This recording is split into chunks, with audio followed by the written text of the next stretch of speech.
ቢያንስ ልጁን እንዲረዳ አባትነቱን እንዲቀበል ብለምን ባስለምንም ልቡን በትዕቢት አደነደነብኝ። አደባባይ የወጣሁት የሱን ልጅ ይዤ ሲርበኝ የማደርገው ሳጣ ሲደክመኝ መረገጤ ሲያንገበግብ ብፁዕነታቸው መልእክት ልከውልኛል። ቤተክርስቲያን የራሷን እርምጃ ትወስዳለች። ጉዳዩንም እየተከታተሉ ነው ያሉት። በእምነት ደበበ እስጢፋኖስ ባልቻል እስከ አያቱ ድረስ የምታውቀው። ሰላም የተወደዳችሁ የእግዚአብሔር ቤተሰቦች፣ የእናቱ የእናታችን የቅድስት ድንግል ማርያም የአስራት ያደራ ልጆች በያላችሁበት የዓለም ዳርቻ የእግዚአብሔር ሰላም የእመቤታችን የቅድስት ድንግል ማርያም አማላጅነት አይለያችሁ እላለሁኝ። ዛሬም እንደተለመደው አዳዲስ ቪዲዮዎች ወደ እናንተ ይዤ መጥቻለሁኝ። እንግዲህ ሰሞኑን በቲክቶክ ሶሻል ሚዲያ ላይ ስለ ዘማሪ ዮርዳኖስ እና ስለ ሌሏ እህታችን በመምህር ደበበ እስጢፋኖስ ላይ ያላቸውን ቅሬታ እያቀረቡ ነበረ። እንግዲህ ልጅ ወልዶ ከኔ እያመን አይደለም፣ ስለዚህ ከአሁን በፊት ለምኜዋለሁ፣ አሁን ደግሞ እየለመኝ ነው የሚገኘው ያለች እህታችን አለች። ዘማሪ ዮርዳኖስ ደግሞ ከአሁን በፊትም ገና በ16 ዓመት ልጅ ወልጄለት ግን ልጁንም ሊያምን አልቻለም፣ የኔንም ስልክ ሊያነሳ አልቻለም። እስከዛሬ ይህን ሁላ ችግር ተቋቁሜ እዚህ ደርሻለሁኝ። ከአሁን በኋላ ይሄ ግፍ ሲበዛብኝ፣ ይሄ ጭቆና ሲበዛብኝ፣ ይሄ ከቤተክርስቲያን አገልግሎት ስታገድ፣ ቤተክርስቲያን አገልግሎት የሚጠራኝ ሳጣ ሚዲያ ላይ ወጥቼ መናገር ጀመርኩኝ። እሱም አገልግሎት ልጅ ሊወጣ አልቻለም። እሱም በስራው ስለሚያፍር እንግዲህ ብዙ ነገሮችን እያስፈራራኝ ነበር ከአሁን በፊት ብላ ተናግራለች ማለት ነው። ስለዚህ አሁንስ ምን ላይ ደረሰ የሚለውን ይዤላችሁ የመጣሁት። ዘመዴ እንግዲህ ስለ እሷ ስለ ዘማሪ ዮርዳኖስ ደረጀ ጉዳይ በደንብ ጠንቅቆ ያውቃል። ከህፃነቷ ጀምሮ እሱ እንደተቀበላትም ተናግሯል ማለት ነው። ስለዚህ ዘመድ የተናገረው ነገርም አለ። እሷም ቲክቶክ ፕላትፎርም ላይ ላይቭ ላይ ገብታ በነ ቢኒያም ሽታዬ በኩል የተናገረችው ድንቅ ድንቅ ንግግሮች አሉ። ሌላ እህታችንም ከኔም እኮ ልጅ አለው እኔንም ሊያምን አልቻለም፣ እሱ ግን ከዛ በኋላ ያገባው በተክሊል ነው የሚል ነገር መረጃ ወጥቷል ማለት ነው። የመጀመሪያው ቪዲዮ አይተን የምንመለስና ሀሳብ አስተያየታችን እንሰጣለን። ወደ ቪዲዮ ወስዳቸዋለሁ። እታፈራው ታረቀኝ ጋገባች ነገሩ ባይገባትም እታፈር ዮርዳኖስን አስጠግታት አብሮ መኖር ጀመሩ። ጊዜው እየገፋ ሲሄድ የማይደበቀው ነገር መታየት እና መምጣት ጀመረ። ማቅለሽለሽ ወዴን ቆረጠኝ ማለት ጀመረችው ጨዋ። ይሄንን ስታይ ደግሞ ታፈር እስቲ ጃርዲያም ምንም ሊሆን ይችላል ሐኪም ቤት ሄደሽ እንመርመር ብላ አስመረመረቻት። ስታስመረምራት ጽንስ መሆኑ ተነገራት። ነገሩ ድብልቅልቁ ወጣ። የሆነ ሆኖ ዮርዳኖስ ታፈራውን ጠየቀቻት። ዮርዳኖስም የተፈጠረውን ሳትደብቅ 1 2 3 ብላ ለዮርዳኖስ ነገረቻት ማለት ነው። ዮርዳኖስም ለቤተሰብ እታፈራው ከቤተሰብ መካከል ለአንዲት እህቷ ነገር ፈልግሻለሁ ብላ ጊዮርጊስ ጠራቻት። ዮርዳኖስንም መዝሙር እናጅባለን ነይ ብላ ይዛት ሄደች። ደበበንም በጎን ጠርታ እታፈራው ጉዳዩ ወጣ።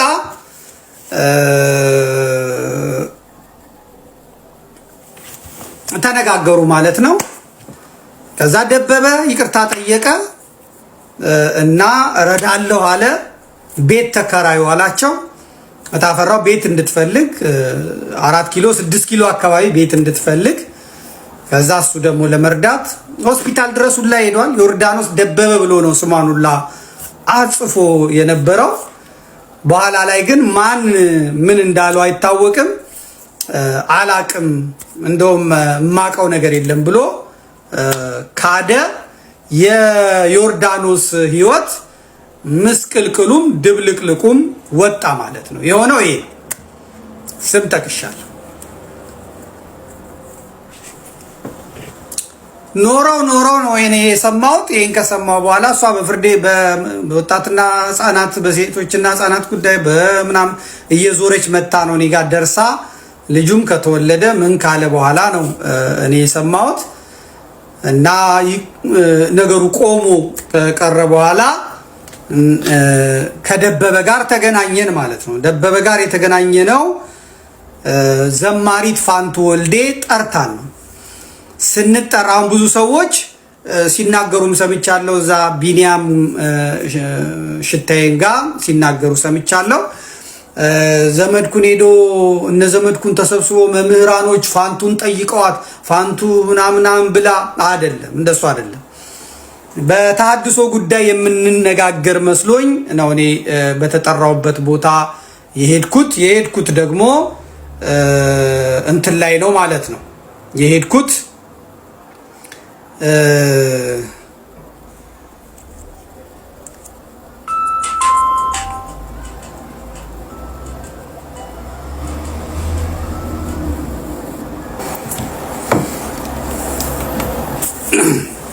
እና ወደ እንትኑ መለሳለሁ የኔ የፋንቱ አገኘኘት ይሄ አሁን ሰሞኑን እንደምታቦኩት አይደለም እንደዚህም ብዬ አልተናገርኩም የተጠራ ነው በተሐድሶ ጉዳይ ነው የመሰለኝ የተጠራው ብዙ ሰው እንደሆነ ነው የማቀው የጠራችን ዘማሪት ፋንቲሽ ወልዴናት የተጠራ ነው ደግሞ 4 ኪሎ ከቱሪስት ሆቴል ፍለፊት ምርፋቅ የሚባል ሬስቶራንት ነው የተጠራ ነው በእኔ አጠገብ በስተቀኝ ደበበ አለ ከሷ አጠገብ ባህሩ የሚባል ልጅ አለ መምህር ባህሩ ከዛ ቴዲ ከዚያ ማምን ከዚያ ሉልሰገድ ከዚያ አማሃ ነፍሱን ይማርና ከዛ ዳኒ ከዛ ሱሬ ከዛ ፋንትሽ አንድ ዱባይ ልጅ በዱባይ የሚያውቁት ልጅ አይዋለሁ አሁንም አንዳንድ ኢትዮጵያ ውስጥ አይዋለሁ የነበርነው እንደዛ ነው ይተራ ነው እኔ ለተሐድሶ ጉዳይ ነበር የመሰለኝ ማለት ነው ስለዚህ ጥያቄ ተነሳ ምንም የተሐድሶ ጉዳይ አልነበረም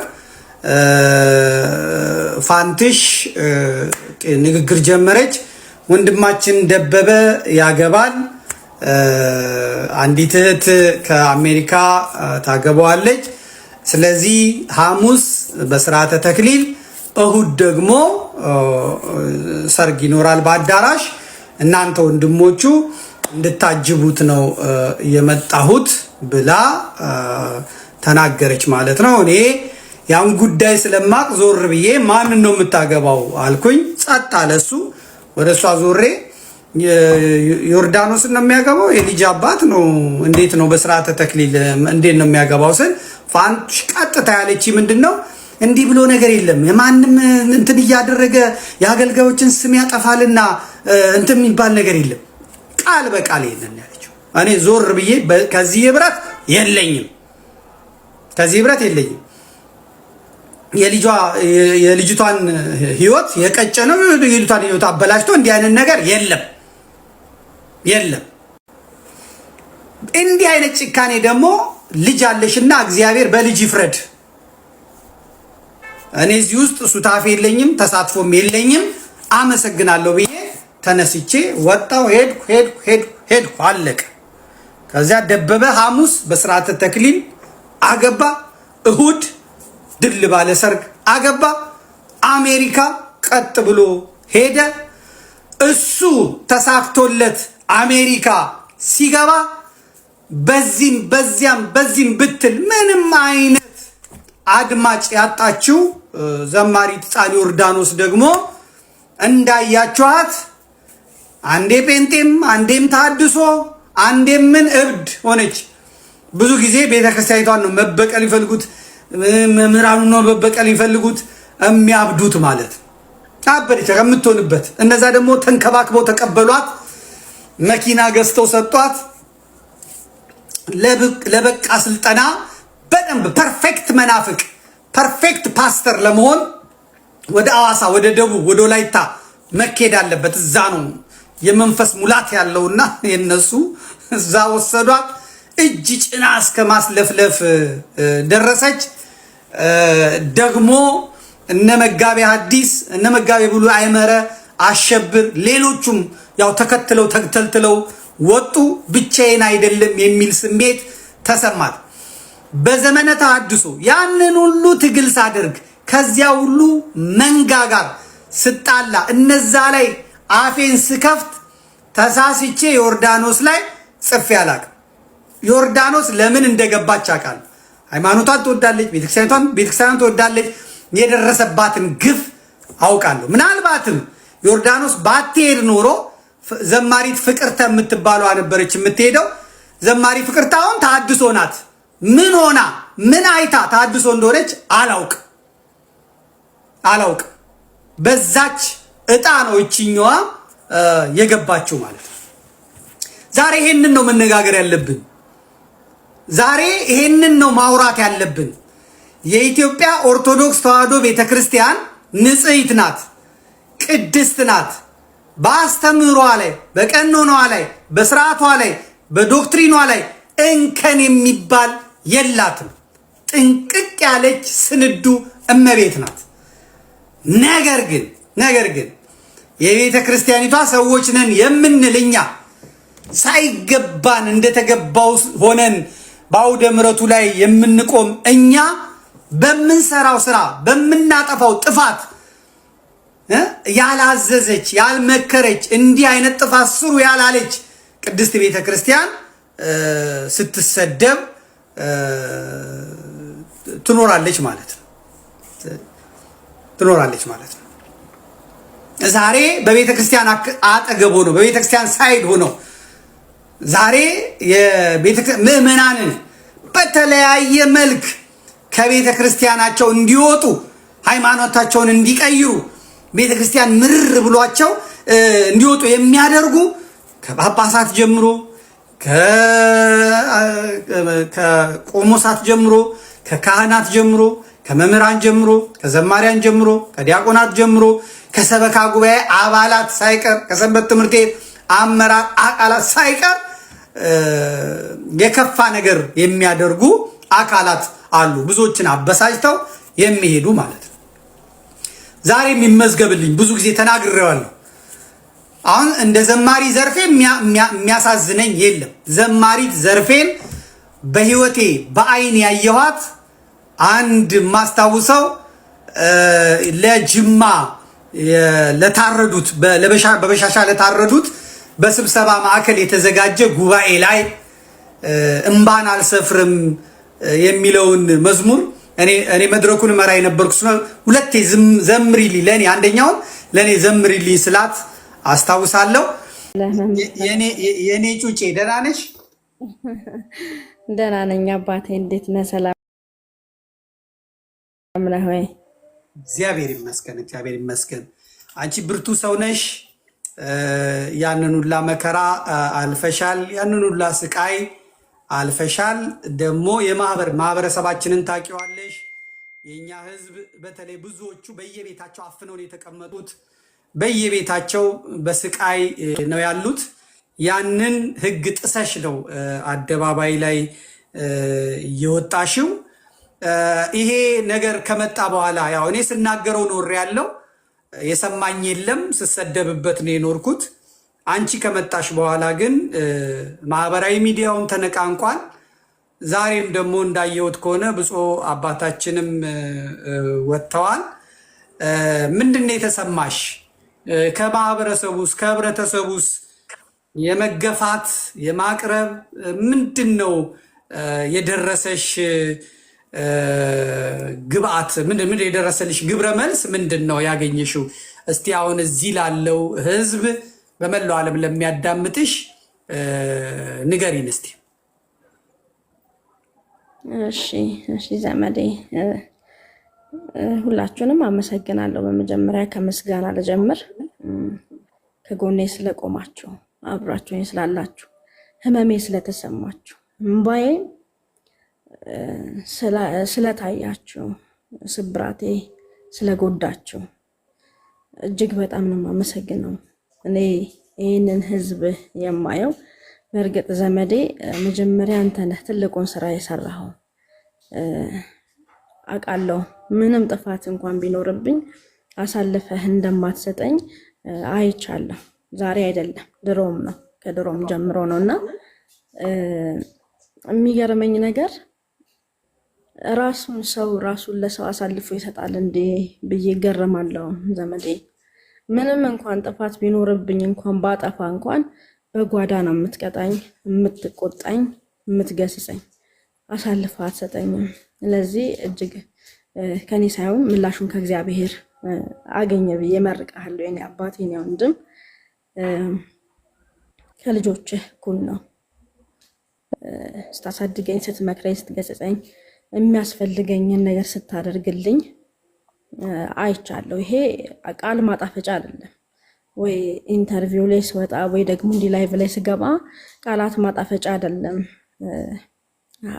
በጣም በቃ አይቻለሁ በህይወቴ። እግዚአብሔር ያክብርልኝ።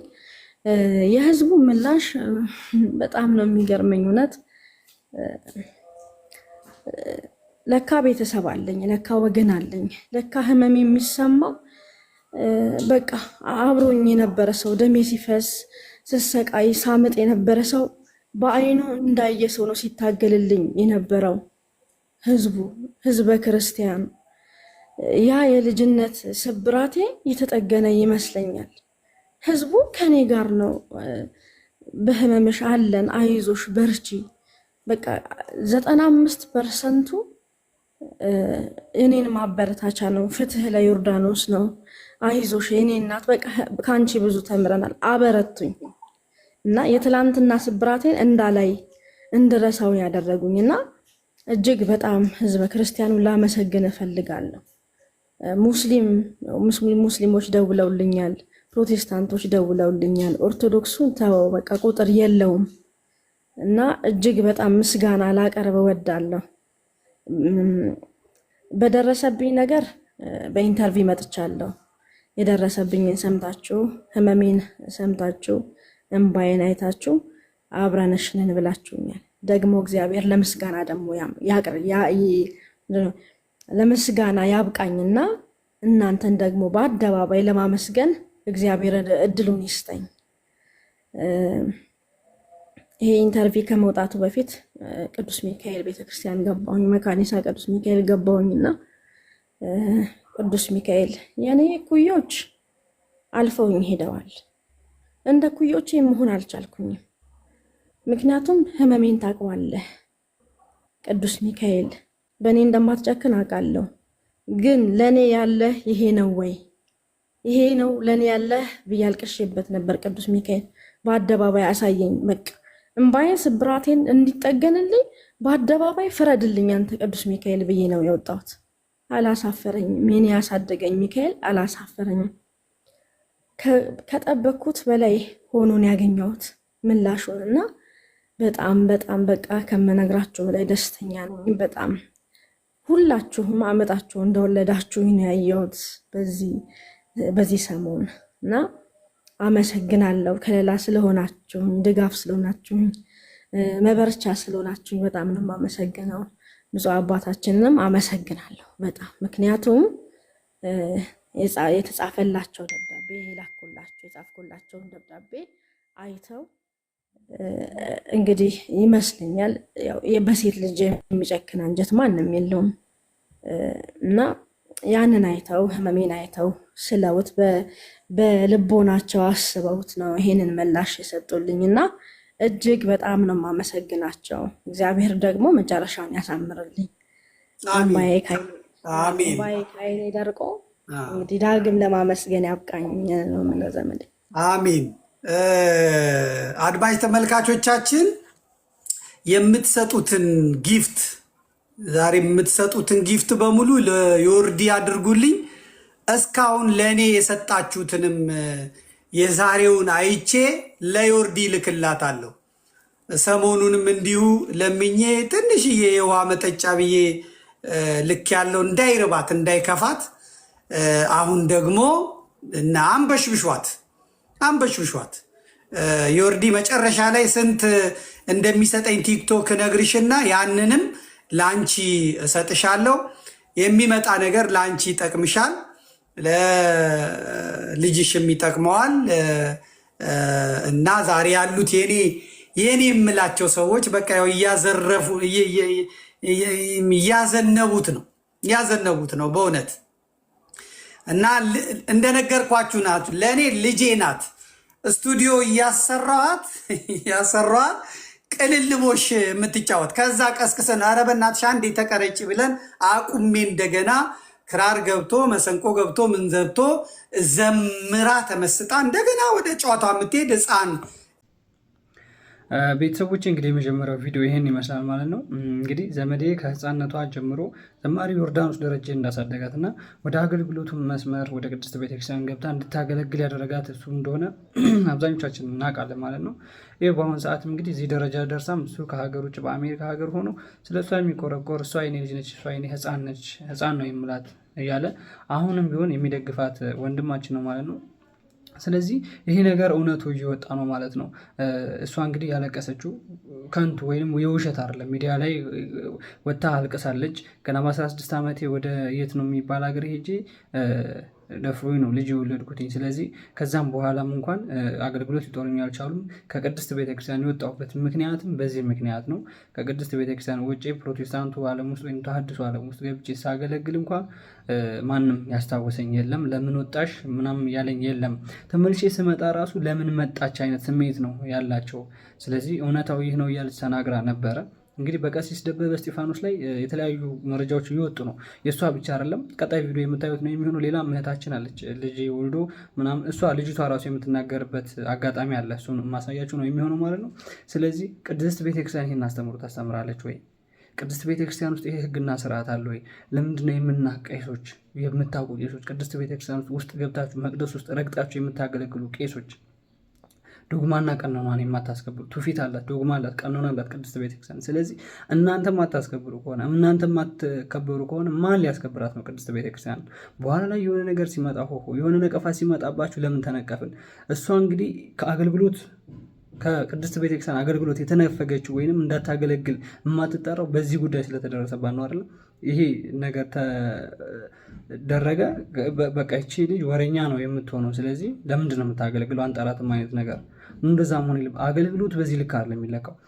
አሁን በነገራችን ላይ ይሄ መጀመሪያ አይደለም፣ እሷ አወጣችሁ እንጂ ብዙ ዘማሪያኖች እንደዚህ ክፍለ ሀገር እየሄዱ ይሄ ነገር የሚያጋጥማቸው በዚህ ነገር የሚጠቁ ብዙ ዘማሪያኖች አሉ የማውቃቸው ማለት ነው። ስለዚህ ቅድስት ቤተክርስቲያን እንደዚህ አይነት አስተምሮ የላትም። ሌላ መረጃም ሰምቻለሁ። ከዛም በኋላ በተክሊል ያገባው ምናምን የሚባል ነገር ሁላ ሰምቻለሁ። እና እንዴት ይሆናል ወይ? የእውነት ይሄ ነገር እውነት ነው ወይ? ለምንድን ነው እሱስ ሚዲያ ላይ ወጥቶ የማይናገረው? አንደበቱን ከፍ አድርጎ የማያፍርበት ነገር ካለ እኔ ንጹህ ሰው ነኝ ብሎ የሚናገር ከሆነ ሚዲያ ላይ ይሄ ሁላ ሚዲያ እየተወራጨ መቼም እሱ ጋር ሳይደርስ ቀርቶ አይደለም። ስለዚህ ወጥተህ ብትናገር የተሻለ ነገር ነው የሚሆነው። በየሚዲያው ስለአንተ ከሚወራ ይሄ ቅድስት ቤተክርስቲያን እኮ የራሷ የሆነ ህግና ስርዓት አለ። ስለዚህ በዛ ህግና ስርዓት መሰረትም ክስ የሚመጣበት አጋጣሚ ይኖራል። ስለዚህ ቤተክርስቲያን ውስጥ ያሉ ልጆች አሉ። ከቅድስት ቤተክርስቲያን ውጭ ያለ ሰውም ስለ ቅድስት ቤተክርስቲያን ማንም ማውራት አይፈቀድለትም፣ አያገባውም። እነዚህ ማሪት ሰው እየተከሰሱ አይደለ፣ እየተፈለጉ ሊታሰሩ አይደለ። ስለዚህ ቅድስት ቤተክርስቲያን ውስጥ ሆነ እንደዚህ ቆሻሻ ስራ የምሰራ ከሆነ አንተ ማጠይቅበት ምንም አይነት ምክንያትና መንገድ የለም ማለት ነው። ስለዚህ ዘመዴ እውነቱን ነው የተናገረው፣ ስለሚያውቃት ነው። እሷ እውነቱን ስለተናገረች ነው። መቼም ልጅ ወዳን አይደለም የምታለቅሰው፣ ፈልገው አይደለም እንደዛም የሚወርደው፣ ፈልጋን አይደለም ጎዳና ልውጣ የምትለው፣ ስለቸገራት አይደል፣ ስላጣች አይደለ። 21 22 ዓመት ሙሉ ቅድስት ቤተክርስቲያን አገልግላ መና መቅረት፣ ለልጆቿ የሚበላና የሚጠጣ ማጣት ማለት ከባድ ነው። ለሌላ ሲሆን ማንም ሰው ተባብሮ ይሄን ሰው እናድነው ምናምን ይባላል። እሷ ቤተክርስቲያን አገልጋይ አይደለችም? አትመለከተንም? ወዳን አይደለም ሚዲያ ላይ ተናገረችው። ወዳን አይደለም በቲክቶክ ሶሻል ሚዲያ ከዘመዴ ጋር ሆነ ቁጭ ብላ ያወራችው። ወዳን አይደለም፣ ስለደረሰባት ነው። በቃ ውስጧ ተጨነቃ አወጣችሁ። የምታለቅሰው አሁንም ቢሆን ፈልገው አይደለም። እምባዬ የተሰማችሁን የምታግዙ ሁሉ አመሰግናለሁ ነው ያለችው። ገንዘብ እርዱኝ አላለችው። ድምፃችሁን ስለሰጣችሁኝ ብቻ ነው ያለችው። ስለዚህ ባካችሁ በቅድስት ቤተክርስቲያን ውስጥ እንደዚህ አይነት ስራ ይቁም። ቀጣይ ቪዲዮ ነው። እስኪ ሰላም፣ ስሜ አገረሽ ደበበ እስጢፋኖስ ይባላል። የእናቴ ስም ዘማሪት ዮርዳኖስ ደረጀ ይባላለች። ተወልጄ ያደግኩት አዲስ አበባ ሲሆን እድሜ 15 ነው። እናም የ7ኛ ክፍል ተማሪ ነኝ። ዛሬ አንድ መልእክት ይዤ መጥቻለሁ። መልእክቱ ለቀሲስ ደበበ እስጢፋኖስ ይድረስ። መልእክቴም የሚሆነው እኔም እንደ ጓደኞቼ አባቴን ማወቅ ስለምፈልግ መልእክቱ እንደደረሰ የአባትነት መልስ እንድትመልስልኝ ስል በልዑል እግዚአብሔር ስም እጠይቃለሁ። አመሰግናለሁ። ቤተሰቦች የኛው ቪዲዮ ምን ይመስላል? እንግዲህ ይሄ የዘማሪ ዮርዳኖስ ደረጀ ልጅ ወይንም የቀሲስ ደበበ እስጢፋኖስ ከዘማሪ ዮርዳኖስ ደረጀ የወለደው ልጅ ያስተላለፈው መልእክት ነው ቲክቶክ ላይ። እንግዲህ ምንድን ያለው እንደ ጓደኞቼ አባቴ ማወቅ ፈልጋለሁ እና የአባትነት ፍቅሩን ብቻ እንዲሰጠኝ ነው የምፈልገው ነው ያለው። ልጅቷ ገንዘብ ስጠኝ አላለችውም። ልጅቷ አስተዳድረኝ አላለችውም። ይሄ ልጅ ግን ያለው ምንድነው? አባትነት ፍቅር ብቻ ይስጠኝ፣ በቃ አባቴ መሆኑን ብቻ ልወቀው። እንዴ ወልደዋል እኮ እስከወለድከው ድረስ ደግሞ ግዴታ አባትነት ግን ማመን አለበት። እሷ ባትናገር ኖሮ እኮ እንደዚህ ተሸፋፍኖ ሊቀር አይደለ? ስለዚህ ተጨነቃት፣ ተናገረች። ስለዚህ ደግሞ ልጅ ነው፣ ልጅን ደግሞ የማመን ግዴታ አለበት። ስለዚህ ይሄ ልጅ የሆነ ነገር ስጠኝ አይደለም ያለም፣ እንደ ጓደኞቼ አባቴ ልወቀው፣ አባትነት ፍቅሩን ብቻ እንዲሰጠኝ የሚፈልገው፣ በአባቴ ስም መጠራት እፈልጋለሁ፣ አባት አለኝ ማለት እፈልጋለሁ እኔም ነው። ስለዚህ አንተ ደግሞ ከተወልደ ነው አባት አለ እናት አለ። ስለዚህ ስሜቱን ማወቅ አለበት። ስለዚህ ይህን ያህል ጸጋ ነው እንጂ ይሄ ውርደት አይደለም። ምናልባት አንተን የሚያሳፍርህ ነገር ሊኖር ይችላል። ከዛም በኋላ እኛ እውነት ይሁን ውሸት አናውቅም፣ በተክሊል ነው ያገባው የሚባል ነገር ስላለ ያ ነገር ምናልባት አሳፍሮ ሊሆን ይችላል። ግን በቃ ያለፈ ነገር እስከሆነ ድረስ ስህተቱ የቅድስት ቤተክርስቲያን አይደለም፣ ያንተ ነው። ሕግና ስርዓቷን እያወቀ መሳሳቱ ብቻ ነው። ይሄ አይደለም ስንት ሰው የገደለም ንስሐ ገብቶ ወደ በፊቱ እየተመለሰ ያለበት ጊዜ ነው። ስለዚህ ይህን ነገር አምነህ አሁንም እንግዲህ ቅድስት ቤተክርስቲያን የራሷን እርምጃ ሳትወስድ መፍትሄ ከዳር ብታደርሰው የተሻለ ይሆናል እላለሁ በራሴ መልእክት። ቀጣይ ቪዲዮ አለ ደግሞ እስኪ እንይስኩ። እነዚያ ግን ከመሰዊያው ፊት የሚቀርቡ ሰዎች እንትን ማለት አለበት። ተይዟል እኮ በቃ አልቻለችም። ያልቻለችን ልጅ ደግሞ ስትጠይቅ ከዚህ ጥፊ ሲባል ሚዲያ ላይ ወጣ ስትናገር ደግሞ አሁን ዛሬ እንትን ብሏል። ደስ በሚል ሁኔታ የደብዳቤ ጽፋለች። ደብዳቤ ለሀገረ ስብከቱ ግጥም አድርጋ ደብዳቤ ጽፋለች። ዮርዳኖስ ማለት ነው።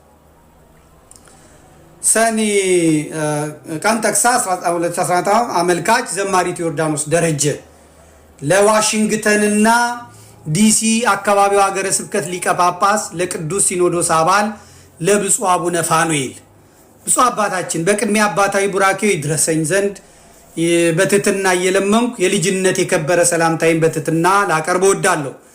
ብፁዕ አባታችን መቼም በዚህ ሰሞን በየሶሻል ሚዲያው ላይ በከፍተኛ ሁኔታ ተሰራይቶ በአንድ ካህን ተደፍራ ስለተጣለች፣ የወለደችው ልጅ ስለተከዳባት፣ ልጅነቷን ስለተነጠቀች፣ ከዚያም ለአገልግሎት ወጥታ በ16 ዓመቷ ክብሯን ስለተነጠቀች የመንፈስ ልጆ በአንድም ሆነ በሌላ ሰምቶ ይሆናል ብዬ አምናለሁ። ይሁንና ይህን ደብዳቤ ለታሪክም ለፍትም ለብፁዕነቱ ማቅረብ እንዳለብኝ በማመኔ አቤቱታዬን ከእግሮ ስር ተደፍቼ በእንባ አቀርብሎታለሁ። አባቴ ሆይ በሀገረ ስብከቱ እያገለገለ የሚገኝ ቀሲስ ደበበ እስጢፋኖስ በሚባል አገልጋይ የደረሰብኝን የግፍ በተሰበረ ልቦኜ ወደ ብፁዕነቱ እንዳደርስ ሁኔታዎች ግድ ብለውኛል። ይህ ሰው ግፉን ከፈጸመብኝ 15 ዓመታት ቢያልፉም ህመሙ ግን ዛሬም ለእኔ የየቀኑ ሰቆቃዬ ነው። አባቴ ሆይ ምንም እንኳን በአንዳንድ ወንድሞች ምክንያት ወሬው ቢሰማም ይህ ሁሉ ዓመት በራሴ አንደበት ሚስጥሩን አደባባይ ሳላወጣ በሽማግሌ በካህናት በሚወዳቸውም በሚፈራቸውም ሰዎች በኩል ቢያንስ ልጁን እንዲረዳ አባትነቱን እንዲቀበል ባስለምንም ልቡን በትዕቢት አደነደነብኝ። አደባባይ የወጣሁት የእሱን ልጅ ይዤ ሲርበኝ የማደርገው ሳጣ፣ ሲደክመኝ መረገጤ ሲያንገበግበኝ፣ በካህናቱ በኩል የሚማልደኝ ባጣ ተስፋ ቆርጬ ነው። ለአገልግሎት ተጠርቼ በመንገድ የመኪና አደጋ ገጥሞኝ ከተሳፋሪ ሁሉ አልቆ ለተአምር እኔ ብቻ በተረፍኩበት በአደጋው በደቀቀው የልጅነት ሰውነቴና ድካሜ ሌሊት ላይ በትራስ አፍኖ አስገድዶ ከደፈረኝ በኋላ አዋርዶኝ ጭራሽ በተክሊል አግብቶ እንደገና ቤተ ክርስቲያንን ደፈራት። በዚህም ሳያበቃ ቅስና ተቀብሎ በታቦቱ ፊት ቆሞ ስጋ ወደሙን እየፈተተ በእግዚአብሔር ላይ ያላግጣል። አባቴ ሆይ ለብቻ የተሸከምኩትን የልጅነት ህመሜ ዛሬ የመላው ኦርቶዶክሳውያን ህመም ሆኗል። የመከራ ልጄ የእናቱ ህመምና መክዳት ሳያበቃው አባቱን የመፈለግ ስቃይ ላይ ወደቀብኝ። ምን ልመልስለት? አባ ይፍረዱኝ። ይህ ሰው ሌሎች እህቶችንም እየደጋገመ መስበሩን ከገጠሪቱ ኢትዮጵያ እስከ ሀገረ ስብከቱ አሜሪካ ብዙ መረጃ ቢደርሰኝም ገሚሱ ሚዲያ ላይ ቢሰራጭም ዛሬም ከልቡ ድንዳኔ ንቅንቅ ለማለት በፍጹም ፈቃደኛ አይደለም። አባ ቡራኬው አይለኝና በአሜሪካም በኢትዮጵያም ያሉ በርካታ የህግ አማካሪዎች ሊረዱኝ ቢለፉም አስቀድሜ የእርሶንና የሀገረ ስብከቶን እገዛና ምላሽ ለመስማት ወደድኩ። ዛሬ እኔ ብተወው እንኳን የዚህን ሰው ግፍ የማይተው ምዕመናንን በቅናተ ቤተክርስቲያን የማይተው ምዕመናን በቅናተ ቤተክርስቲያን ቆመዋል። እናም እውነተኛ ዳኝነት የአባትነቱን ፍርድ ጠብቃለሁ። አባ ምን እንደምፈልግ ያውቃሉ? አንደኛ ልጄ አብ ለኔ ሲል ደበበ እስጢፋኖስ ይባላል።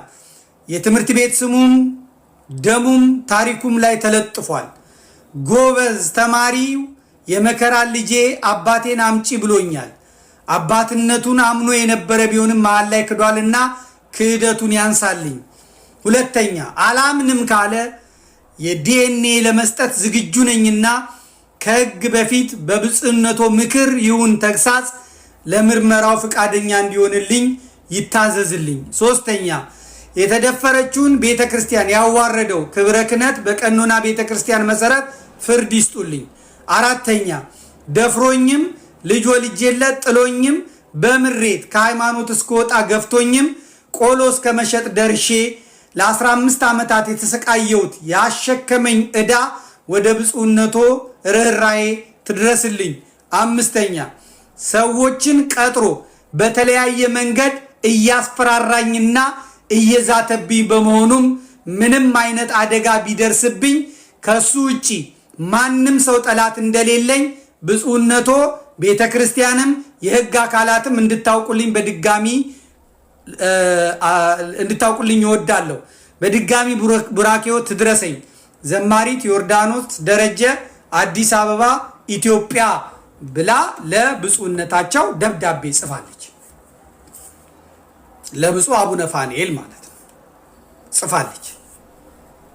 የደሴ ሰባኪ ወንጌል ስሙን ዘንግቼዋለሁ ደውሎ ዝቶባታል። የደሴ ተወላጅ የሆነ ዝቶባታል። ሌሎችም አሉ ዝተውባታል። የትክክል አይደለም። አልወለዱም፣ ደፋሪዎች ናቸው። ሴት በሽ ነው እኮ ነው የሚሉት። የኢትዮጵያ ኦርቶዶክስ ሰባኪ ኮንክ ዘማሪ ነው፣ ሴት በሽ ነው፣ ነፍ ነው፣ በነፃ ነው እኮ ነው የሚሉት። ሴቶችም የዚህን ያህል ርካሽ መሆን የለባችሁም። ርካሽ መሆን የለበ የማንም ገበሬ ገጠሬ ነጭ ለብሶ ምን ለብሶ እዛ አውደ ምሕረት ላይ ስለቆምና ስለቀለለ እንዴት ርካሽ ትሆናላችሁ? ለአይን አታከተን እኮ ነው የሚሉት። በዚህ ዝና ነፍ ናቸው እኮ ነው የሚሉት። ወራዳነት እኮ ነው የተያዘው። በጣም ግልሙትና እኮ ነው የተያዘው። እንዴት ርካሽ ትሆናላችሁ? እንዴት መለመን አለበት። እግሩ እስኪቀጥን መለመን አለበት። ሽማግሌ መላክ አለበት። በስነ ስርዓት መሄድ አለበት። እንዴት ሄሎ ነይ እስቲ እፈልግሻለሁ እዚህ ነኝ ያለሁት። እንዴት ምን አይነት ግልሙትና ነው? ምን አይነት አጋንንት ነው? ምን አይነት ሰይጣን ነው? ምን አይነት ርኩሰት ነው? መቆም አለበት። መቆም አለበት። ውድ ናችሁ እናንተ። በእመቤታችን በኩል ቅድስናን ያመጣችሁ ናችሁ። በሔዋን በኩል ውድቀት ቢመጣ በእመቤታችን በኩል እኮ እናንተ ክብር ገነት መንግስተ ሰማያትን መልሳችሁ ያመጣችሁልን። ሴት ማለት እኮ ውድ ናት፣ ክብርት ናት፣ ልዕልት ናት። እንዴት ማንም ሰገጤ ይጫወትበታል? ጫማውን ካልሲውን እንኳን የማያጥብ ጎታታ እዛ ላይ ወጥቶ ማይክ ይዞ ስለደነፋ እንዴት እከኩን ያራግፍባችኋል? እንዴት ይህን የተቀደሰ ገላ የህዝብ ሽንት ቤት እንዴት ታደርጉታላችሁ? እንዴት ማንም ይጫወትባችኋል? ይህን የምናገረው እንዲሰማችሁ፣ ይህን የምናገረው እንዲሰማችሁ። እኔ ባለጌ ይባላለሁ፣ እኔ ይሰደብበታል። እንዴት መጫወቻ ትሆናለህ? አሁን ደግሞ የተያዘው ፈሊጥ አለቃ ይሆናሉ፣ ጸሐፊ ይሆናሉ፣ ሰባኪ ይሆናሉ፣ ምን ይሆናሉ? ከዛ ሆቴል ይገባሉ፣ ውስኪያቸውን ይበላሉ፣ ቁርጣቸውን ይበላሉ፣ ፍየላቸውን ይበላሉ፣ ጥሬያቸውን ይበላሉ። ሂሳብ ሲባል 35,000 ብር። ስለዚህ ደውሉ ይባላል። አንተ ገሌ ጋር አንተ ገሌ ይባላል። ሄሎ ወለተ ማርያም ልጄ ተባረክሽ አንቺ እኮ እናንተ ማምላክን ምን እኮ እዚህ ከጓደኞቼ ጋር ስዝናዛ እጣ ወጥቶብን እንትናለን እዶ በይ አስራትሽን ተማረት ተገቢ አይደለም።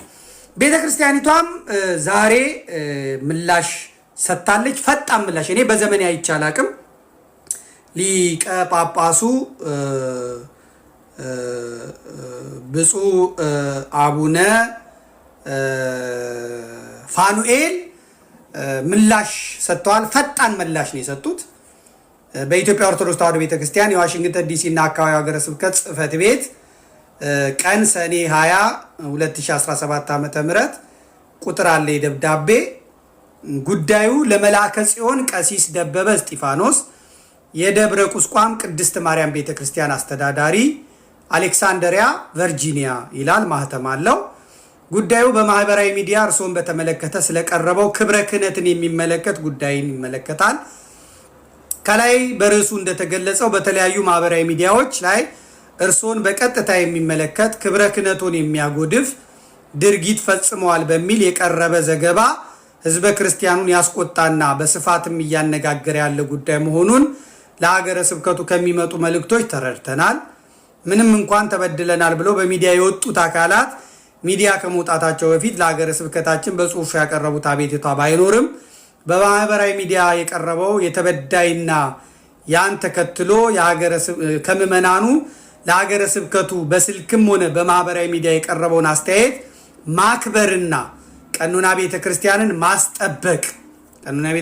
ማስጠበቅ የሀገረ ስብከቱ ድርሻ በመሆኑ እርሶም በሀገረ ስብከታችን በቨርጂኒያ ግዛት የሚገኘው የደብረ ቁስቋም ቅድስት ማርያም ቤተክርስቲያን አስተዳዳሪ በመሆኑ ጉዳዩ በቀላሉ የሚታይ ባለመሆኑ ይህ ደብዳቤ ከተጻፈበት ቀን ጀምሮ በ7 ቀናት ውስጥ ለቀረበቦ ጉዳይ የሀገረ ስብከቱ ጽሕፈት ቤት ቀርበው ምላሽ እንዲሰጡ እየጠየቅን በተጠቀሱት ቀናት ውስጥ የማይቀርቡ ከሆነ ግን ቀኖናዊ ውሳኔ የምንሰጥ መሆናችንን ከወዲሁ እናሳውቃለን። ሰላም እግዚአብሔር ከሁላችን ጋር ይሁን። አባ ፋኑኤል የዋሽንግተን ዲሲ እና አካባቢው ሀገረ ስብከት ሊቀ ጳጳስ፣ ግልባጭ አዲስ አበባ ለቅዱስ ሲኖዶስ ጽሕፈት ቤት፣ ለመንበረ ፓትርያርክ ጠቅላይ ቤተ ክህነት ጽሕፈት ቤት፣ ለዲሲ እና አካባቢው ሀገረ ስብከት ጽሕፈት ቤት፣ ለሶስቱም ግዛት የቤተ ክህነት ጽሕፈት ቤት በሚል ደብዳቤውን ጽፈዋል ማለት ነው። ቤተሰቦች ይሄኛው ውሳኔ ደስ የሚል ውሳኔ ነው። እንግዲህ ዘማሪ ዮርዳኖስ ደረጀ ከዛሬ ስንት ዓመት በፊት በደረሰባት ጫና የተነሳ አሁን ይሄ ሞራል ካሳ ስለሚያስፈልጋት በህዝብ ዘንድ ስለተጠላች፣ በጓደኞቿ፣ በዘማሪያኖች፣ በመምህራኖች ዘንድ ስለተጠላች፣ ስለዚህ አማራጭ ምንድን ነው ብላ ብቻዋን ባሰበች ጊዜ ወደ ክስ ዓለም መግባት። በቃ ክስ ከከሰስክ ደግሞ ቅድስት ቤተክርስቲያን የራሷ ህግና ስርዓት ስላላት በዛ ህግና ስርዓት መሰረት እንዲቀጣ፣ የሚወገዝ ከሆነ እንዲወገዝ፣ ከአገልግሎት የሚታገድ ከሆነ እንዳያገለግል የሚደረግበት አጋጣሚ አለ። ስለዚህ ይህ ሁላ ነገር ከመምጣቱ በፊት ብዙ ነገሮች ማስተካከል ያለበት ነገር ነበረ። አሁን ነገሩ እንትን ብሏል። እንግዲህ ቅድስት ቤተክርስቲያን በዲሲ የምትገኝ ቅድስት ቤተክርስቲያን እንግዲህ እዛ ነው የሚያገለግል ይመስለኛል። ሜቢ እንዳያገለግል ደብዳቤ ደርሷል፣ እጃቸው ላይ ደርሷል ማለት ነው። ሜቢ ለአዲስ አበባ ለቅዱስ ሲኖዶስ ሁላ ደርሷል ደብዳቤው። ያ ማለት ምንድነው? በየትኛውም ሀገር ሄዶ እንዳያገለግል፣ በየትኛውም ደብር ቆሞ ስለ ቅድስት ቤተክርስቲያን እንዳይሰብክ፣ ሜቢ ያጠፋቸው ጥፋቶች ስላሉ ይሄ ዶግማ ጥሷል፣ ቀኖና ስለዚህ ሰጠዋል ነው። በቃ ያስተካክል፣ ንስሐ ይግባ ነው። ቅድስት ቤተክርስቲያን እንግዲህ ለዘማሪ ዮርዳኖስ ደረጀ መልስ ሰጥታለች ማለት ነው። እናመሰግናለን በጣም እንግዲህ ድምጿ ተሰምቷል። ቲክቶክ ፕላትፎርም ላይ፣ ሶሻል ሚዲያ ላይ፣ ዩቱብ ላይ በተለያየ ድምፅ ያለቀሰች እንቧ የፈሰሰ ልጆችን ማበላቸው አጣው ጎዳና ለወጣ ነው ጭምር እያለች እያዘነች እያየናት ነበር። እህታችን እንግዲህ እህታችን በ20 ዓመታቶች በቅድስት ቤተክርስቲያን ያገለገለች በዝማሬ ነች። ከዛም በኋላም ወደ ፕሮቴስታንቱ ዓለም ተቀላቅላ ነበር። እንደገና በቃ ጨለማ ህይወት ነው ያለሁበት፣ የብርሃን ህይወት የኢትዮጵያ ኦርቶዶክስ ተዋሕዶ ቤተክርስቲያን ነው በማለት ወደ እናት ቤተክርስቲያን ተመልሳ እያገለገለች ነበረ። በዛን ሰዓትም ግን ጭቆናና ግፊት ስለደረሰባት ማገልገልም ስላልቻለች የሚጠራት አካልም ስለሌለ መድረክ ላይ ስለ ክርስቶስ፣ ስለ እመቤታችን፣ ስለ ቅድስት ድንግል ማርያም፣ ስለ ሁሉም ስለ ጻድቃኖች መዘመር ስለናፈቃት ያ ነገር ማድረግ ያለባት ደግሞ ይህን ጉድ በማጋለጥ ነው ብላ ወደዚህ ደረጃ መጣ። እንግዲህ ይህን ክስ ባቀረበች ጊዜ እንግዲህ በሀገረ ስብከታቸው ያሉ ሊቀ ጳጳስ ተገቢውን መልስ ሰጥተዋል ማለት ነው። ስለዚህ አሁን ክስ ቀርቦበታል። ያን ክስ ቀርቦ ማስተባበያ የማይሰጥ ከሆነ ወይ የይቅርታ መልስ የማይሰጥ ከሆነ እንግዲህ ጭራሽ እንደሚታገድ ነው እንደዚህ አይነት ሕግና ስርዓት የሚያወጣው ማለት ነው። ስለዚህ ቅድስት ቤተክርስቲያን አባቶች እናመሰግናል። እንደዚህ አይነት መልስ ብዙ ዘማሪያኖች፣ ብዙ አገልጋዮች በእነዚህ አይነት ነገር እየተቀጡ ያሉ እየተገፉ ያሉ አሉ የምናውቃቸው። ስለዚህ አሁን እንደውም ከአዲስ አበባ ውጭ አገልግሎት አንሄድም የሚሉ ዘማሪዎች ሁሉ አሉ እኔ የማውቃቸውና ስለዚህ እባካችሁ በእንደዚህ አይነት ደረጃ የሚደርስ የአገልጋይ ላይ እንደዚህ አይነት ጭቆናና ግፊት ይቅር እንላለን። ቀጣይ ቪዲዮ አለ። ቀጣይ ላይቭ ላይ ቀርባ የተናገረችው ንግግር የምን አይነት የሚሆነው እስኪ ወደ ቪዲዮ እንሂድና እንመለሳለን። ሰላም ጤና ይስጥልኝ። እንዴት ናችሁ? እግዚአብሔር ይመስገን ደህና ነን። ደህና ናችሁ? አለሁ። ትንሽ አንቺ ወደ ካሜራው እንዲገቢልኝ ችግር የለውም። እሺ ማማ እንዴት ነሽ? ደህና ነኝ። ስምሽ ማን ነው? በእምነት ማ ደበበ። ስንት ዓመትሽ ነው? 8። ደህና ነሽ? እንዴት ነሽ? ደህና ነኝ። እግዚአብሔር የተመሰገነ ይሁን። እኔ ታውቂኛለሽ? ቢኒያም እባላለሁ። አላውቅም። ጎሽ። እሺ እንዴት ነሽ? ደህና ነኝ። አባትሽን አግኝተሻቸው ታውቂያለሽ? አላውቅም። ስለዚህ አሁን አባትሽን ማግኘት ትፈልጊያለሽ? ልታገኛቸው ትፈልጊያለሽ? ስምሽ በእምነት ደበበ ቀጥሎ ያለውን ስም ታውቂዋለሽ? ማን ነው? በእምነት ደበበ እስጢፋኖስ ባልቻ። እስከ አያቱ ድረስ ነው የምታውቀው። በእምነት ደበበ እስጢፋኖስ ባልቻ። እሺ እኚህ ናቸው አባትሽ ማለት ነው? በጣም ጥሩ። እህት ዓለም እንዴት ነሽ? በእውነት በነገርሽኝ ነገር በጣም ከልቤ አዝኛለሁ። በእውነት ረዥም ሰዓት በስልክ ተወያይተናል። እንደዚህ አይነት ነገሮች እንግዲህ ጊዜው ጽዋው የሞላ ይመስለኛል እና ስለሆነብሽ ነገር በቅድስት ቤተክርስቲያን ስም እንደው እንደ አንድ ተራ ምዕመን የከበረ ይቅርታ እጠይቃለሁ። ቤተክርስቲያን እንግዲህ በእንደነዚህ አይነት ሰዎች ትለካለች ብለን አናምንምና ምናልባት ዛሬ ምሽት 5 ሰዓት ላይ በኢትዮጵያ አቆጣጠር ተገናኝተን ያለውን ነገር ለመላው ኢትዮጵያውያንና ኤርትራውያን ደግሞ አንቺ የቅድስት ቤተክርስቲያን ልጅ ነሽ፣ ትጋትና ብርታትሽን ሁሉ ሼር አድርገሽኛልና ስላለፈብሽ ጊዜያት በእውነት ከልብ እንደ አንድ ኢትዮጵያዊ እንደ አንድ ዜጋ ከልብ አዝኛለሁና ስለዚህ ትክክለኛ ስምሽ ማን ነው የሚባለው? እስኪ ንገሪን። ሮማን፣ የመታወቂያ ስሜ ሮማን ፈንታውን ነው የሚለው። እሱም የሚያገኝ በቃል ኪዳን ፌስቡክ ስሜ ቃል ኪዳን ስለሆነ እሺ። ስለዚህ ፈቃድሽን ትሰጪናለሽ። መላው የደረሰብሽን ነገር ለእውነትን እውነት በሉ። እንደዚህ አይነት ሰዎች በሴት ልጅ ሕይወት ላይ ለሚቀልዱ መልስ ይሆን ዘንድ ለማቅረብ ፈቃደኛ ነሽ አይደለ?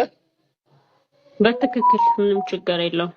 እሺ ከልብ ነው እኔ እንግዲህ ሄጃለሁ በምችለው አቅም በውስጥ ለማዋራትም እነሱንም ዘመዶቹንም ቤተሰቦቹንም አገሩ ድረስ ሄጄ ሁሉንም ለማሳመንም ሞክሬያለሁ፣ ጥሬያለሁ። እኔ በአቅም የምችለውን አድርጌያለሁ። ሚዲያም እንዳይወጣ ብቻ እኔ የሚያስፈልገኝን ነገር በስነ ስርዓት እንዲያደርግ ቤተሰቦቹም ደግሞ ገበናውን እኔ እሱ ገበና ብዙም የሶሻል ሚዲያውም እንትን ስለሌለኝ ኢንፎርሜሽኑም ስለሌለኝ ብቻ ያደረኩትኝ እሱን ቤተሰብ ማናገር በቃ እስከ ጥግ ይጃለሁ። ለሁሉም ግን ጭራሽ እኔን ማሳደድ ነው የፈለጉት። ዛቻ ነው እና እንደዛ ስለሆነ ስለዚህ ደስተኛ ነኝ በጣም ግድ ነው፣ እውነትም ነው። ይህን ቪዲዮ እንግዲህ ሮማን የምትባል እህታችን ስለ ቀሲስ ደበበ እስጢፋኖስ ያወጣችሁ መረጃ ነው ማለት ነው። ለእኔም ባለቤት የነበረ ከኔም ወልዶልኛል። ያው በእምነት ደበበ እስጢፋኖስ ባልቻ ከነ አያቱ የምታውቅ ልጅ ያለችው የ8 ዓመት ልጅ ነው ምናምን ነገር እችንም ሊያምን አልቻለም። እኔንም እያሳደደኝ ነበር ነው ያለችው። ስለዚህ ይሄ ነገር ለምንድን ነው ከወለድክላት በኋላ እንደገና እሷን ማሳደድ፣ እሷን እገልሻለሁ እንደዚህ አረግሻለሁ ማድረግ አስፈላጊ አይደለም። ደግሞ አስፈላጊ የማይሆንበት ምክንያቱም ከአንዲት ከቅድስት ቤተክርስቲያን አገልጋይ ላውም የቅስና ክህነት ካለው አገልጋይ እንደዚህ አይነት ነገር የማይጠበቅ የማይጠበቀው ይሄ ያሳድሻለሁ ለምን ምናምን ነገር አለ ነው። በቃ ያደረከው የፈጸምከው ድርጊት ራሱ አግባብ እንዳልሆነ ታውቃለህ። በቅድስት ቤተክርስቲያን ዶግማና ቀኖና በህግና ስርዓቷ መሰረት ማለት ነው። ስለዚህ ደግሞ ከወለድክ በኋላ ለምን እንዴ የሚቻላትን ድረስ አደረገች አይደል? እቺ ልጅ ወዴት ትግባ? የት ሂድ? ሚስትህ ነች፣ ልጅህ ነች። ስለዚህ የማሳደግ ግዴታ ደግሞ አለብህ። ከወለድክ በኋላ ማን ሊያሳድግ ነው? ቅድስት ቤተክርስቲያን እንደዚህ አይነት ነገር አስተምሮ የላትም። እኛ የምናውቃት ቅድስት ቤተክርስቲያን እንዴ የውጭውን ሲዋጉ እነኚህ ወጣቶች እኛ የውጭውን ስንዋጋ እዚህ ቤት ውስጥ ያለውን ስንዋጋ ከቅድስት ቤተክርስቲያን ውጭ ያሉ ከዚህ ከኦርቶዶክስ ቤተክርስቲያን ወጥተው ፕሮቴስታንት ዓለም ውስጥ ያሉ ቅድስት ቤተክርስቲያን ይፈለጥ ይቆረጥ ይሰንጠቅ እያሉ የሚሳደቡ አሉ። እነሱን ስናሳድድ እንደገና ደግሞ ቤት ውስጥ ያለ ነገር ተመሳስለው የሚያገለግሉ ሰዎች ደግሞ እንደገና በተክሊል ማግባት ይሄ ማለት ምን ማለት ነው? ከሁለት ከሶስት ሰው ወልደ እንደገና በተክሊል ማግባት አይከብድም? ቅድስት ቤተክርስቲያን ላይ ያለ ተጽፏል። አስተምሮ አይፈቅዳል፣ ደግሞና ቀኖና አይፈቅዳል። ለምንድን ነው ተመሳስላችሁ መኖር የምትፈልጉት? ስለዚህ እቺ ልጅ እንግዲህ የተናገረችው እውነት ነው። ሜቢ ሚዲያ ላይ ወጣ ነው የተናገረችው በእነ ቢኒያም ሽታዬ በኩል ከወለደልኝም በኋላ ሄጃለሁ ሀገሩ ድረስ ቤተሰቦቹንም ጥግ ድረስ ማናገር ፈልጌያለሁ። እንዲያግዘኝ ነበር የፈለግኩት። ሜቢ ማገዝ አልፈለገም። ከዛስ በኋላ የትሂድ የትውደቅ? ስለዚህ ባካችሁ ቅድስት ቤተክርስቲያን ላይ እንደዚህ አይነት ልክስክስ ስራ አትስሩ። ቅድስት ቤተክርስቲያን ላይ የገለገላችሁ እንደዚህ ጭምልቅ ያለ ነገር አታድርጉ። ቅድስት ቤተክርስቲያን አታገልግሉ። በእንደዚህ አይነት መልኩ መውጣት ከፈለጋችሁ ውጡ። ስንት አገልጋይ አለ። በቃ ቅድስት ቤተክርስቲያን ጭምልቅ አታርጋት እንዴ! ይሄ አስተምሮ የለም። አባቶች እንደዚህ ዝም ብለው ነው እንደሚለፉት። ወጣቶቹ አሁን ቲክቶክ ፕላትፎርም ላይ ያሉ ወጣቶች ዝም ብለው ነው እንደሚለፉት ቅድስት ቤተክርስቲያን ለማስከበር። አንተ እኮ ደግሞ ክህነት እኮ አለ፣ ቄስ ነህ። መቅደስ ውስጥ ትገባለህ፣ ስጋው ደግሞ ትፎታለህ፣ ህዝቡን ትባርካለህ። በረከሰ ማንነት ህዝብ መባረክ ጥሩ ነው። ክርስቶስ ወርዶ ለምን አልተናገረኝም ነው? ሰው ባያይ እኮ እግዚአብሔር ያያል አይደል? ስለዚህ እንደዚህ አይነት ጭምልቅ ያለ ስራ ባንሰራ የተሻለ ነው የሚሆነው። እንባችንን አብሶ መቅደስ ሰውነታችንን የምናስተካክልበት የንስሐ ዘመን እግዚአብሔር ያድለን።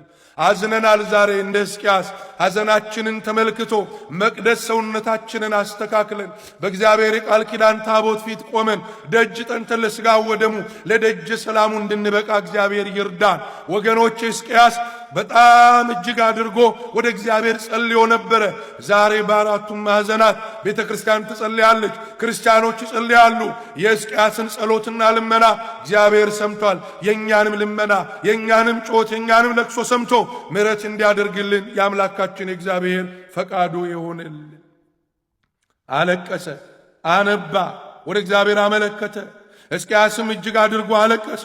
የእግዚአብሔርም ቃል ወደ ኢሳይያስ ወደ ነቢዩ ድጋሚ ለሁለተኛ ጊዜ እንዲህ ሲል መጣ። ሄደና ሕዝቅያስን እንዲህ ብለህ ተናገረው፣ የአባት የዳዊት አምላክ እግዚአብሔር እንዲህ ይላል፣ ጸሎትን ሰምቼልሃለሁ። የአባቶች አምላክ የነ ዳዊት አምላክ፣ የአባቶች አምላክ የነ ሶሎሞን አምላክ፣ የአባቶች አምላክ የነቢያት አምላክ፣ የአባቶች አምላክ የቅዱሳን አምላክ እግዚአብሔር እንዲህ ይላል ብለህ ተናገረው። ጸሎትህን ሰምቼልሃለሁ፣ እንባህንም አይቼልሃለሁ። እነሆ በኃጢአት ባለቀችው ዕድሜ ላይ 15 ዓመት ጨምሬልሃለሁ። 15 ዓመት ጨምሬልሃለሁ። በሕይወት ትኖራለህ፣ አትሞትም።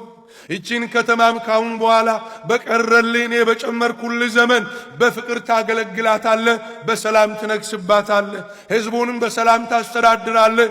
ለአንተና ለቤት መቅደስ ለሆነው ልብን የሚያሳርፍ ሰላም ሰጥቻለሁ አለው። ወገኖቼ ቀኑ የጨለመ የመሸ ቢመስል የኛ ነገር አበቃ ተቆረጠ ብለን ተስፋ የምንቆርጥበት ነገር ወደ ሕይወታችን ቢመጣና ተስፋ የመቁረጥ ስሜት ቢሰማ አይዟችሁ ወገኖቼ፣ እግዚአብሔር ልጆች እንደ ሕዝቅያስ የንስሐ ዕድሜ፣ የበረከት ዕድሜ፣ ከእርሱ ጋር የምንኖርበት ዕድሜ፣ እርሱን ደስ የምናሰኝበት ረዥም ዕድሜ ሊሰጠን የታመነ አባትና አምላክ ነው። ስለዚህ ትሞታለህ እንጂ በሕይወት አትኖርምና ቤትን አስተካክል። እያንዳንዳችን እንሞታለን። ለዘላለም በምድር ላይ አንኖርም። መቅደስ ቤታችን ልባችንን፣ መቅደስ ሰውነት ቤታችንን ለእግዚአብሔር እንድንለይ እንድናስተካክል አስተካክለንም ከሞት በኋላ ባለው ሕይወት ከመቃብር በኋላ ባለው ትንሣኤ በሰማይ ከእግዚአብሔር ጋር እንድንኖር ከቅዱሳን ጉባኤ እንድንደመር ያንን ሕይወት እያሰብን የወደቅን እንድንነሳ የረከስን እንድንቀደስ ወገኖቼ የቆሸሽን ወደ አባቶቻችን ወደ ካህናት ቀርበን ንስሐ ገብተን ሥጋውን በልተን ደሙን ጠጥተን ትሞታለህ እንጂ በሕይወት አትኖርምና ቤትን አስተካክል ተብሎ እንደተነገረው እቤት ልባችን እቤት ሰውነታችንን እንድናስተካክል እግዚአብሔር ይርዳል። የእግዚአብሔር ቸርነት፣ የድንግል ማርያም አማላጅነት፣ የአበው አባቶቻችን ጸጋና በረከት፣ የቅዱሳን ጸሎት ከሁላችን ጋር ይሁን። የሰው ዋናውና ትልቁ መጀመሪያው ሳይሆን መጨረሻው ሲያመ ቤተሰቦቼ ይህ በቪዲዮ ምስል ላይ የምትመለከቱት ቀሲስ ደበበ እስጢፋኖስ ባልቻ ይባላል። ከአሁን በፊት በኢትዮጵያ ኦርቶዶክስ ተዋሕዶ ቤተ ክርስቲያን ውስጥ ብሎም በኢትዮጵያ ሀገር ውስጥ በየአውደ ምሕረቱ እየዞረና በየሀገሩ እየዞረ መድረክ ላይ እየቆመ ማይክ ይዞ እየጨበጠ ስለ ቅድስት ቤተ ክርስቲያንና ስለ ክርስቶስ እንዲሁም ስለ ሰማዕታት፣ ስለ ጻድቃን፣ ስለ እመቤታችን፣ ስለ ቅድስት ድንግል ማርያም በጥዑም አንደበቱ ሲያስተምርና ሲሰብክ የኖረ እንቁ መምህራችን ነበረ። ነገሩ እንዲህ ነው። በአንዲት ጊዜ ከዘማሪ ዮርዳኖስ ጋር በመሆን ከአዲስ አበባ ወጥተው ወደ ጂንካ በሚባል ሀገር እነሆ ለአገልግሎት ኑ ተብለው ጉዟቸውንም ከዘማሪ ዮርዳኖስ ደረጀ ጋር በመሆን ወደ ጂንካ ያቀናሉ። እዛም ከደረሱ በኋላ ጉባኤው የ3 ቀን ጉባኤ እንደነበረ ተነገራቸው። እነሆ የመጀመሪያውንም ቀን ዘማሪ ዮርዳኖስ ደረጀ በጥዑም አንደበቷና በሚያስረቀረቀው ድምጿ ከዘመረችና ካገለገለች በኋላ እነሆ ወደ መኝታ ክፍልሽ ተብላ ወደ ማረፊያ ክፍሏ ትገባለች። ገብታ እዛ ማረፊያ ክፍሏም የተሰጣት አልጋ ላይ አረፍ እንዳለች እነሆ እንቅልፉ ሸለብ በሚያደርጋት ጊዜ እሱ ወደ ተኛችበት አልጋ ጎራ ይላል። ጎራ ካለም በኋላ እነሆ የመጣሁበት እኮ ቅድስት ቤተክርስቲያን ላገለግል ነው፣ በክርስቶስ ደም የተመሰረተች ቤተክርስቲያን ላይ ልሰብክና ላስተምር ነው የመጣሁት ብሎ ሕሊናው ላይ ምንም አይነት የቁስል አሻራ አልጣረበትም። ልቡ ወደ ነፈጠውና ልቡ ወደ አሻው ነገር ገባ። ያም ምንድነው?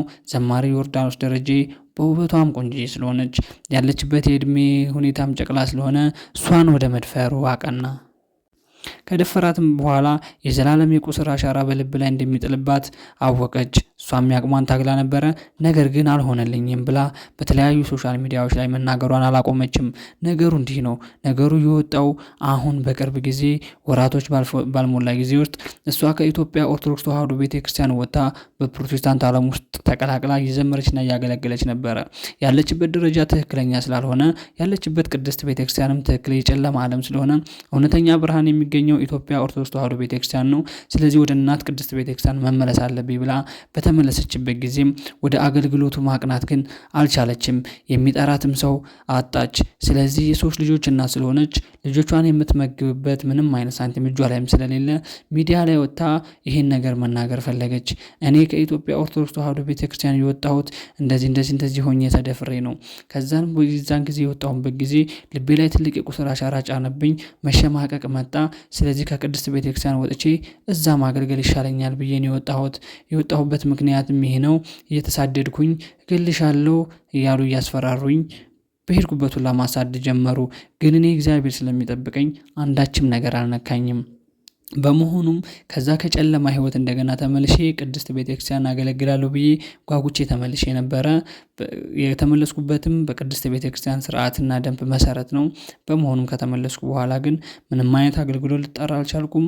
እነሆ የኔ ባል የነበረውም ከኔ ልጅ የወለደው ደበበ እስጢፋኖስም ለምን ተመለስሽ አይነት ስሜት እያሰማ እያስፈራራኝ ስለሆነ አሁን መውጣት አለብኝ፣ ሚዲያ ላይ መናገር አለብኝ።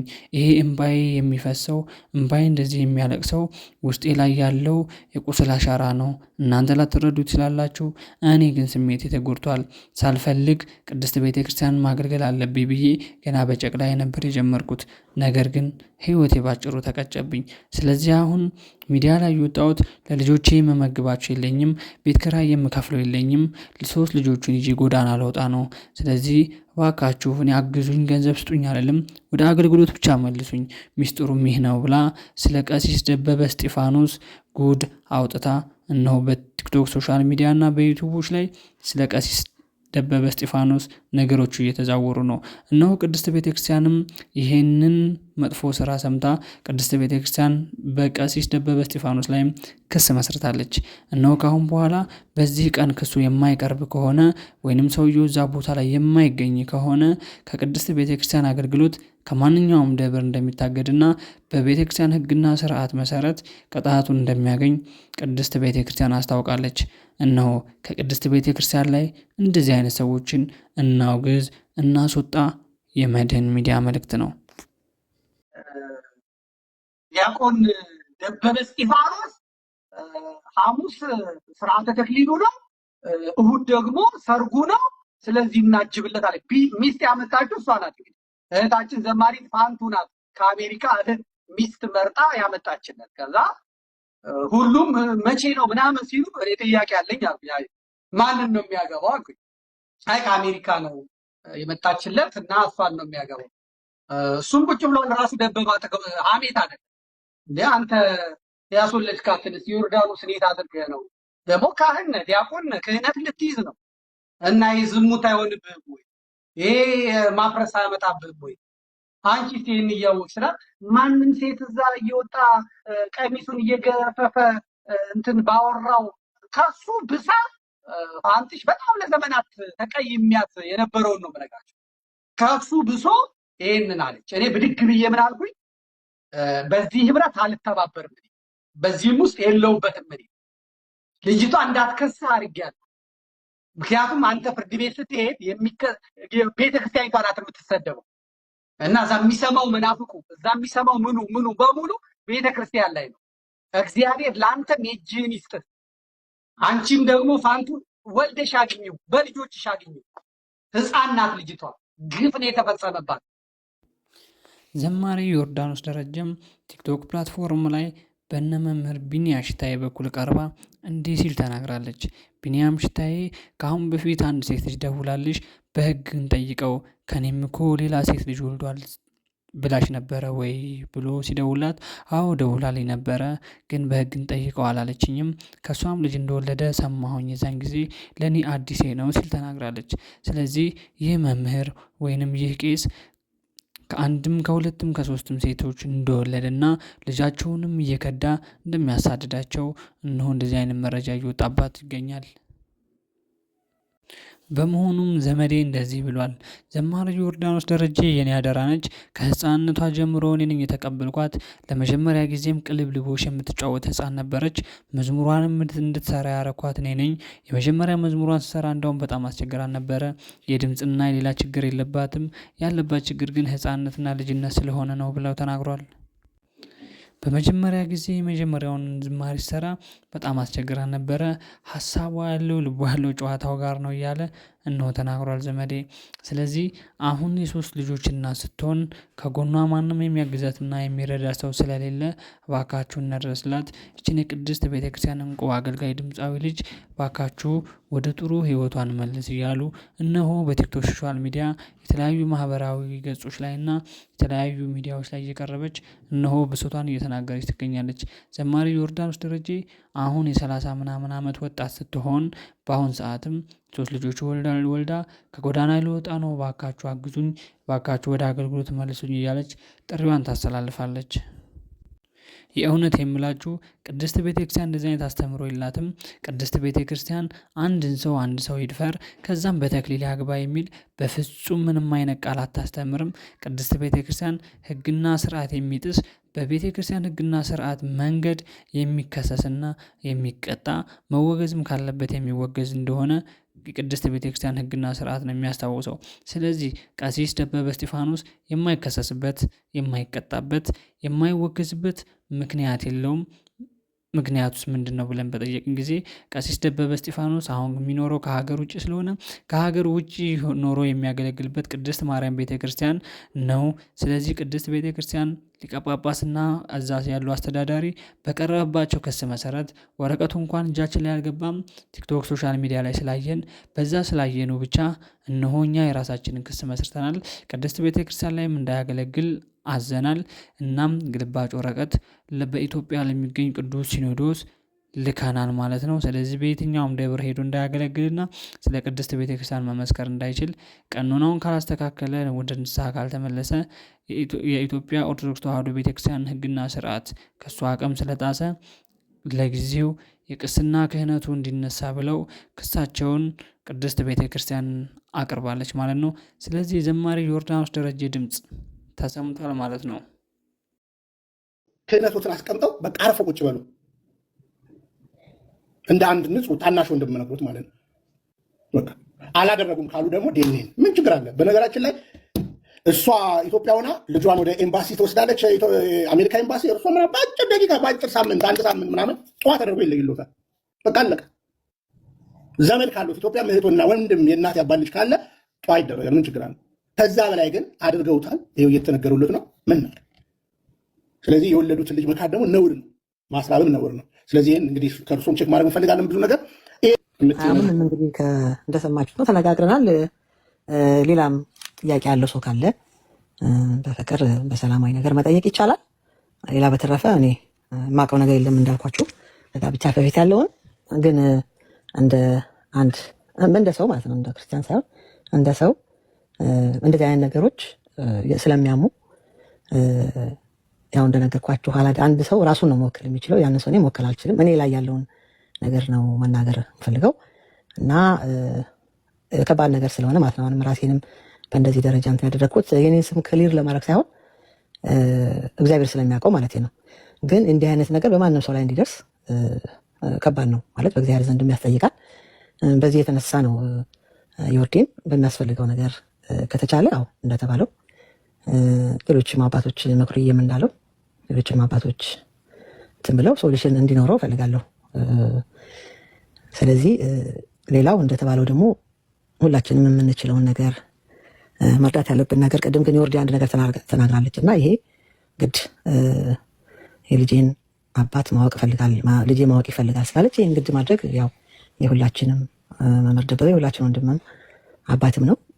ስለዚህ ሁሉም የሚመለከተው ነው ነገር በራሱ የሚደርስ ነው እያንዳንዱ ማለት ነው። ይሄ ከባድ ነገር ነው። እውነት እኔ ይሰቀጥጣል። ሁላችን እንኳን የወለድን ያልወለድን ቢሆን እንደ ሰው ከባድ ነው የተፈጸመው ነገር እውነተኛ ከሆነ ግን ያው እነ ዶክተርም አሉ ሌሎችም ሰዎች ተጨምረው ይሄ ነገር አላደረኩም እስካሉ ድረሳቸው የለም ይሄ ነገር በትክክል ቀላል ነገር ነው እንደተባለው ዲኤንኤን ቀላል ነገር ነው። እዛ ላይ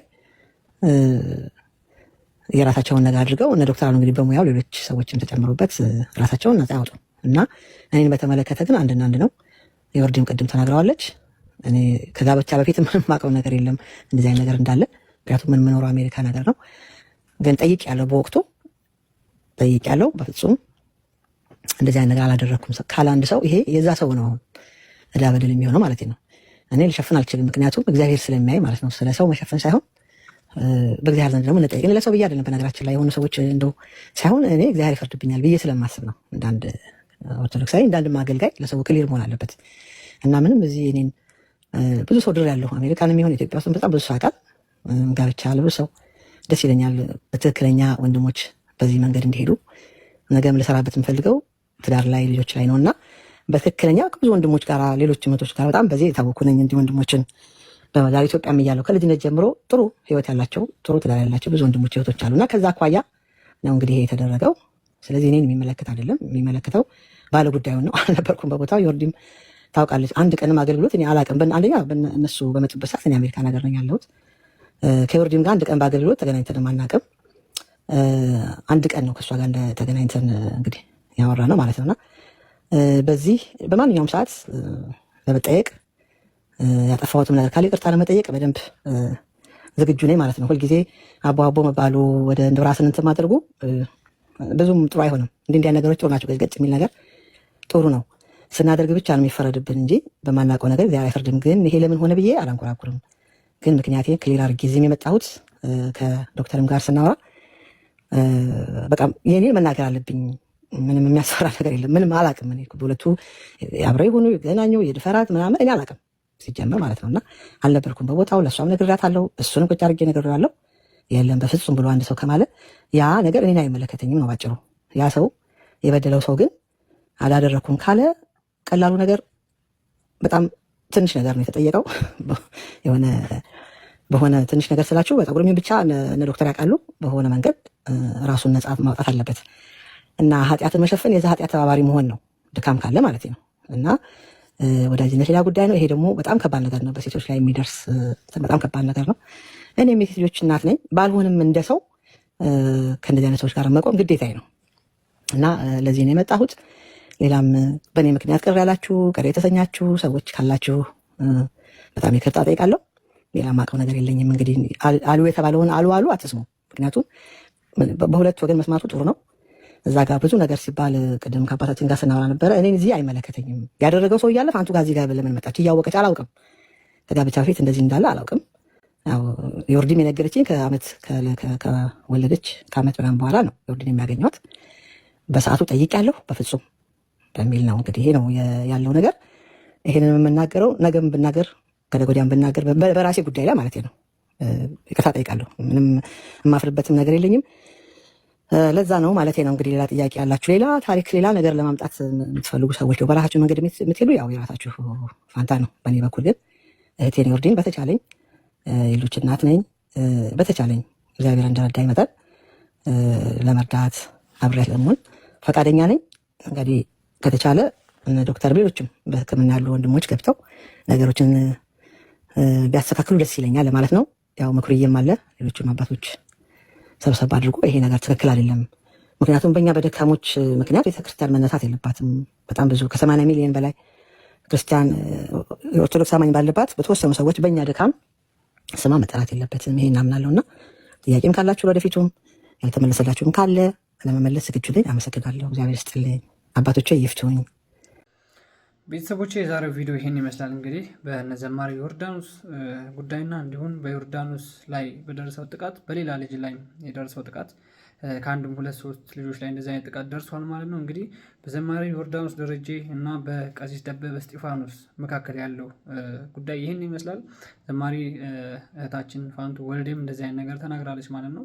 እንግዲህ እኔ ምንም ማውቀው ነገር የለም። የማውቀው ነገር ቢኖር ይህን ነገር ሲጀመርም እኔ አላደርግም ነበረ።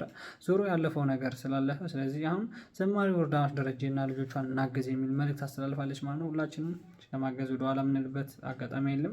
ነገር ግን እንደዚህ አይነት ነገር ቅድስት ቤተክርስቲያን ስለማታስተምር ቅድስት ቤተክርስቲያን ላይ እንደዚህ አይነት ወንጀል ሲፈጸም ማየት ስለማንፈልግ እንደዚህ አይነት የወንጌል ትምህርት የለም። እንደዚህ አይነት ድፍረት ደፍሮ ወይንም እንደዚህ አይነት የንጽህና ጉድለት ስራ ቅድስት ቤተክርስቲያን ተሰርቶ ቅድስት ቤተክርስቲያን ማገልገልም ሆነ ቅድስት ቤተክርስቲያን ማመስገን ቅድስት ቤተክርስቲያን መድረክ ላይ መቆም መገኘትም አስፈላጊ ስላልሆነ ቅዱስ ሲኖዶስ እንግዲህ ይህን መልእክት ሰምቶ ለዚህ ጉዳይ የሆነ ውሳኔና እርምጃ እንዲሰጡን እግዚአብሔር ስም እንጠይቃለን። እንግዲህ እነ ቢንያም ሽታይም በስሜት ሆነው የተናገሩት ነገር አለ።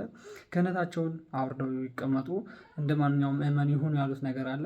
የማይሆን ከሆነ አዎ ትክክል ነው፣ እንደዛ ነው መሆን ያለበት እንጂ እንደዚህ አይነት ስራ እየተሰራ ቅድስት ቤተክርስቲያን ሕግና ስርዓት በላይ የተጣሰ ነገር እየተሰራ እንደገና ቅድስት ቤተክርስቲያን ማስበክ ህዝበ ምዕመኑ ማስተማር ተገቢ አይደለም። ሌላው ቢቀር ያ ማይክ ስለ ክርስቶስ የተጸለየበት ስለ እመቤታችን ስለ ቅድስት ድንግል ማርያም የተመሰገነበት ማይክ ነው። መቅደስ ውስጥ ቄሶች ይገባሉ፣ ይረግጣሉ፣ ቅድስት ውስጥም ይገባሉ። ስለዚህ እንደዚህ አይነት ወንጀላዊ ስራ፣ እንደዚህ አይነት አጸፋ፣ እንደዚህ አይነት ከቅድስት ቤተክርስቲያን የወጣ ህግና ስርዓት ውጭ የሆነ ስራ ተሰርቶ የእውነት ቅድስት ቤተክርስቲያን ውስጥ ገብቶ ማገልገል ይቻላል ወይ? ህዝበ ምዕመኑ እኮ ከቄሶች ነው የሚማር ወይንም ከካህኑ ህዝበ ምዕመኑ የሚፈራውን ነገር ቅድስት ቤተክርስቲያን ውስጥ እያላችሁ እያገለግላችሁ ስለ ቅዱስ ስጋው ደሙን የምትፈትቱ ወይንም ስለ ቅዱስ ቁርባኑ የምታውቁ ቅዱስ ታቦቱንም የምትሸከሙ ሰዎች ህግና ስርዓቱን ሚስጥሩን የምታውቁ ሰዎች እንደዚህ አይነት ስራ እየሰራችሁ የእውነት መዳፈር አይሆንም ወይ የሚል መልእክት ለማስተላለፍ እንወዳለን ማለት ነው። ስለዚህ እባካችሁ ከቅድስት ቤተክርስቲያን እንደዚህ አይነት ነገር ይቅር። የውጭዎቹንም የተዋጋን ነው፣ እናንተንም እንዋጋለን። ስለዚህ ቅድስት ቤተክርስቲያን ውስጥ ያለ እንደዚህ መጥፎ አይነት ስራ የሚሰራ ሰው ማንኛውም ሰው ከቅድስት ቤተክርስቲያን ይውጣልን። ቅድስት ቤተክርስቲያንን አያሰድብ፣ ቅድስት ቤተክርስቲያንን አያንቋሽ፣ ቅድስት ቤተክርስቲያንን በእነሱ የተነሳ አትቆሽሽ እንላለን። ይሄ የኛ መልእክት ነው። የዛሬው ቪዲዮ ይሄን ይመስላል። ላይክ፣ ሼር፣ ሰብስክራይብ እያደረጋችሁ ቤተሰብ ሁኑ፣ አገልግሎቱን ደግፉ። ቀጣይ ቪዲዮ እንገናኛለን። ቸር ሰንብቱ።